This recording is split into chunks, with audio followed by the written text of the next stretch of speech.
మరి వస్తూనే అయిపోతుంది. రేపు ఏమన్నా అనుకోకుండా మన పిల్లలకి మంచి సీట్ వచ్చి 10 లక్షలు కావాలి, ఎట్లా వస్తాయి? లేదా ఆరోగ్యం బాగలేదు 10 లక్షలు కావాలి, ఎట్లా వస్తాయి? అందుకనే డబ్బు సంపాదించడం కన్నా సేవ్ కూడా కొంత చేయాలి. సేవ్ చేయాలంటే మన దగ్గర మిగలట్లే, అక్కడ ఏ నెల కానేలే అతుకులు బేరం అయిపోయింది.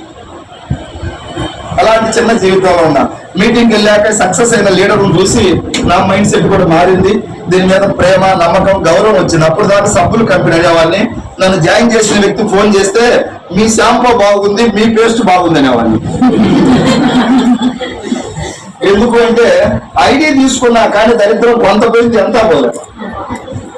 ఐడి తీసుకుంటే అంతా పోదు, కొంతే పోతుంది. అంతా పోవాలంటే మీటింగ్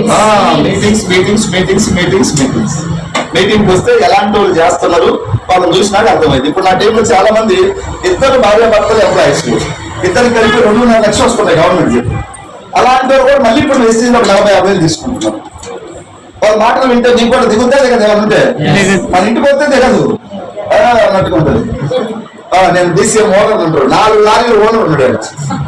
నువ్వు స్కూల్లో పని చేస్తున్నావు, మీ స్కూల్ ఓనర్ ఉన్నాడు వెస్టీజ్లో, SI ఉన్నాడు, CA ఉన్నాడు, MR ఉన్నాడు, MD ఉన్నాడు. ఇవన్నీ మీటింగ్కి వస్తే నీకు కూడా తెలియకుండా దీని మీద గొప్పదే అర్థం అవుతుంది. ఒక వ్యక్తిని మనం గౌరవించాలంటే గొప్పని తెలిస్తే గౌరవిస్తాం. అందరూ గౌరవిస్తారా సార్? ఇప్పుడు నాకు బస్సులో ఎక్కువ ఎవరైనా సీట్ ఇస్తాడా? అదే మా వెస్టీజ్ వాళ్ళు ఉంటే